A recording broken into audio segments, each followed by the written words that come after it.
One piece की story start होती है और एपिसोड 1 के स्टार्टिंग में ही करंट टाइमलाइन से हम 22 साल पहले की कहानी को देखते हैं, जहां हम एक शहर देखते हैं जिसको कहा जाता है लोग्यो टाउन, जहां एक ऑफिसर अनाउंस कर रहा होता है कि वहां की सरकार ने आम लोगों की जिम्मेदारी अब नेवी को सौंप दी है और नेवी सरकार की उम्मीदों पर बिल्कुल खरा उतरती है क्योंकि वो लोग पकड़ लेते हैं गोल्ड रोजर को। जिन्हें गोल्ड रोजर के बारे में नहीं पता उन्हें मैं शॉर्टली बता देता हूँ कि ये लुटेरो का सरदार होता है, यानी कि गॉड ऑफ पायरेट्स होता है। एंड एनीमे और मांगा में एक इकलौता यही इंसान था जिसने वन पीस के खजाने को ढूंढा था। So back to the story. Navy Roger का सर कर्म करना चाहती है ताकि वो सबके सामने मिसाल कायम कर सके, बट गोल्ड रोजर का प्लान तो कुछ और ही होता है। एंड सडनली वो सबके सामने अनाउंस कर देता है अपने समुद्र में छुपे खजाने का, क्योंकि काफी तादाद में पायरेट्स वहाँ पे मौजूद होते हैं, तो इसीलिए वो सब लोग इंस्पायर हो जाते हैं गोल्ड रोजर से। जिसके बाद में गोल्ड रोजर को मार दिया जाता है, पर मरने से पहले वो एक नई लुटेरो की पीढ़ी की स्थापना कर जाता है, क्योंकि अब हर लुटेरे को तलाश थी गोल्ड रोजर के खजाने की, जिसे हम वन पीस भी कहते हैं। नाउ अब स्टोरी आती है प्रेजेंट टाइमलाइन में, जहाँ हम ईस्ट ब्लू सी देखते हैं जिसके अंदर एक बोट होती है एंड उस बोट के अंदर होता है हमारी स्टोरी का main character monkey D Luffy. Luffy भी वन पीस की तलाश में होता है, इसीलिए सफर के लिए उसे कुछ साथियों की जरूरत होगी। आने के लिए उसकी बोट में छेद हो जाता है और वो तैर नहीं सकता, इसीलिए वो एक ड्रम में बैठ के समुद्र में कूद जाता है। देन कुछ ही दूर बाद में उसे दो पायरेट्स बोट मिलती है जो आपस में लड़ रही थी। उन्हीं बोट पे हमें पायरेट अलविदा दिखाई जाती है जो दूसरी बोट को हराकर उस पर कब्जा कर लेती है, पर कैप्टन अलविदा को तलाश होती है रोरोनोवा जोरो की, पर जोरो पहले ही बोट से चला जाता है, इसलिए वो कैप्टन अलविदा को नहीं मिलता। पर हमारा मंकी डी लूफी उसी बोट पर आ पहुंचता है और जैसे ही ड्रम से वो बाहर निकलता है उसके सामने कोबी खड़ा होता है। ये कोबी जो होता है वो कैप्टन अलविदा का सर्वेंट होता है, इसीलिए वो उसे हमेशा के लिए गुलाम बना के रखना चाहती है,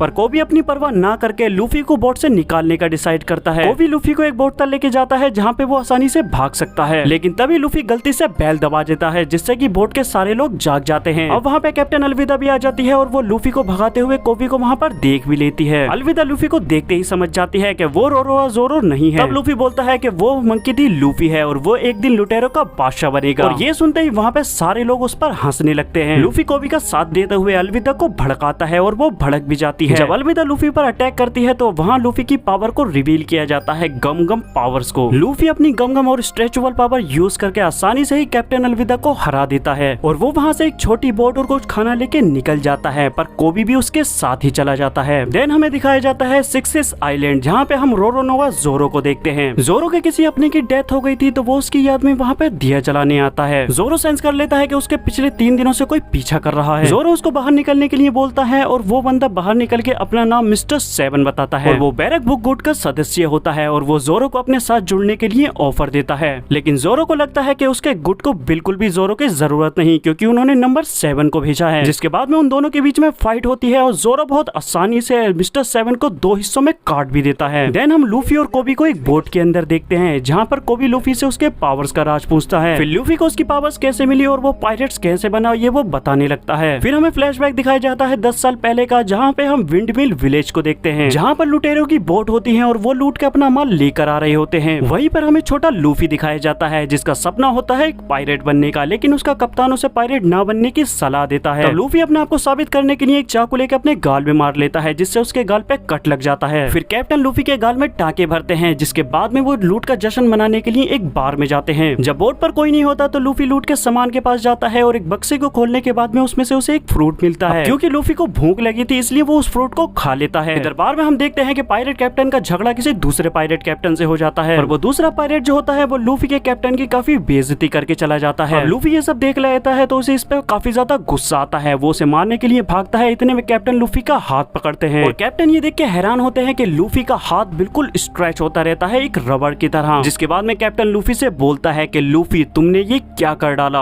अब स्टोरी आती है प्रेजेंट टाइमलाइन में, जहाँ कोबी लूफी से पूछता है कि क्या उसे रास्ता पता है और क्या उसके पास में कोई नक्शा भी है। अब लूफी के पास क्योंकि कोई भी नक्शा नहीं होता तो इसलिए वो बोलता है कि हाँ हमें शायद पहले नक्शा हिलाना होगा। तभी लूफी कोबी से उसके ड्रीम के बारे में पूछता है, जिस पर कोबी बताता है कि वो नौसेना में भर्ती होना चाहता है। जिसके बाद में वो दोनों नजदीकी नौसेना तट पर चले जाते हैं। अब दूसरी तरफ छोटी सी नाव में हम एक लड़की को देखते हैं जो कि समुद्री लुटेरों से बचकर भाग रही थी। तभी भटकते हुए समुद्र में उसे 2 आदमी मिलते हैं और वो नजरें घुमा के जैसे ये देखती है तो उनकी बोट पे भी लुटेरों का फ्लैग लगा हुआ होता है। अब वो दोनों आदमी उस लड़की को उठाकर अपनी बोट पर फेंक देते हैं और उसकी नाव में रखा हुआ बक्सा लूटने लगते हैं, लेकिन बक्सा खोलने में पता लगता है कि वो बिल्कुल खाली है और वो लड़की भी एक चोर ही होती है और वो उन दोनों लुटेरों की बोट को लेकर वहाँ से चली जाती है। अब हम देखते हैं सेल्स टाउन को, जो कि है मरीन ब्रांच। वहीं लूफी एंड कोबी दोनों ही समुद्री लुटेरों की लिस्ट देख रहे होते हैं, जो कि वांटेड लिस्ट में है। पर लूफी देख के डिसअपॉइंट होता है कि उसकी तस्वीर वहाँ पर क्यों नहीं है। अब वो दोनों वहाँ से एक रेस्टोरेंट में जाते हैं और नौसेना के दल में घुसने का प्लान बना रहे होते हैं। तभी वहाँ पे रोरोनोआ जोरो आ जाता है और जोरो के आते ही उसका झगड़ा कैप्टन मॉर्गन के बेटे से हो जाता है। और इस मौके का फायदा उठाते हुए हम उस लड़की को भी देखते हैं जिससे हमने बोट में ऑलरेडी देखा था, जिसका नाम नामी होता है। और जोरो की फाइटिंग स्किल देख के लूफी काफी ज्यादा इम्प्रेस भी हो जाता है। अब कैप्टन मॉर्गन का बेटा जोरो को अपने फादर के पास में लेकर जाता है, जहाँ कैप्टन मॉर्गन जोरो को अपनी नेवी में भर्ती होने का ऑफर देते हैं। पर जोरो ये बोल के रिजेक्ट कर देता है कि उसका गोल कुछ और ही है। ये सुन कैप्टन मॉर्गन बोलते हैं कि तुम्हें पता है ना, नेवी के सैनिक पे हाथ उठाने की सजा कैद है। जिस पर जोरो उनकी नेवी में जुड़ने से अच्छा कैद होना पसंद करता है और इस तरीके से जोरो को कैद कर लिया जाता है। और कैद हुए जोरो से मॉर्गन का बेटा उसकी तलवार मजाक बना के ले जाता है। जिसके बाद में हमें नामी दिखाई जाती है, जिसने नौसैनिक की ड्रेस पहनी होती है और वो मरीन ब्रांच के अंदर घुस जाती है। और यहाँ मरीन ब्रांच में घुसते हुए लूफी जोरो के पास में पहुंच जाता है। लूफी भी जोरो को अपने साथ जुड़ने का ऑफर देता है, पर जोरो उसे भी साफ मना कर देता है। लेकिन लूफी उसे ऐसे छोड़ के नहीं जाता, बल्कि उसे उसके कैद से आजाद कर देता है। नामी जैसे तैसे करके बचते बचाते नक्शा घर में पहुंच तो जाती है, लेकिन उसे नौसेना की गार्ड देख लेती है। वो गार्ड नामी से पूछती है कि तुम यहाँ पर क्या कर रही हो, जिस पर नामी बताती है कि उसे ग्रैंड लाइन का नक्शा चाहिए, जो कि मॉर्गन ने मंगाया है। तब वो गार्ड बताती है कि कैप्टन मॉर्गन ऐसा क्यों करेंगे, जबकि वो नक्शा तो उन्हीं के दफ्तर के लॉकर में है। तभी वहाँ पे एक और गार्ड आ जाता है और ये गार्ड वही होता है जिसकी नामी ने वर्दी को चुराया था। वो गार्ड जैसे ही नामी को पकड़ने के लिए उसकी तरफ बढ़ते हैं, वो अपनी फाइटिंग स्किल से उन दोनों गार्ड्स को नॉकआउट कर देती है। लेकिन तभी ऊपर से लूफी टपक पड़ता है और वो बताता है कि मैंने तुम्हारी सारी बातें सुन ली है। वो दोनों साथ मिलकर नक्शा चोरी करने के लिए जाते हैं कैप्टन मॉर्गन के दफ्तर की तरफ। और उन्हें रास्ते में ही कैप्टन मॉर्गन मिल जाता है, जो उनसे काफी पूछताछ भी करता है। लेकिन यहाँ पर नामी काफी चालाकी से कैप्टन मॉर्गन को चकमा भी दे देती है। और वो दोनों पहुंच जाते हैं कैप्टन मॉर्गन के दफ्तर में, जहाँ ढूंढते हुए उन्हें वो सीक्रेट लॉकर भी मिल जाता है जिसके अंदर नक्शा था। तब तक कैप्टन मॉर्गन को पता चल जाता है कि एक चोर और एक लुटेरा उसके केबिन के अंदर है और वो अलार्म बजा देता है। अलार्म की आवाज सुनने के बाद में लूफी एक प्लान बनाता है और वो अपनी पावर की मदद से पूरी की पूरी तिजोरी को ही बिल्डिंग के नीचे लेके गिर जाता है। लूफी की ऐसी पावर देख के नामी थोड़ी शॉक तो होती है, लेकिन तभी वहाँ पे काफी सारे गार्ड आ जाते हैं। उन गार्ड्स को देख के लूफी काफी ज्यादा एक्साइटेड हो जाता है लड़ने के लिए और वो दोनों मिलकर सारे गार्ड्स को मारने लगते हैं। पर क्योंकि गार्ड्स काफी ज्यादा होते हैं तो इसीलिए उन दोनों को काफी ज्यादा दिक्कत आ रही होती है।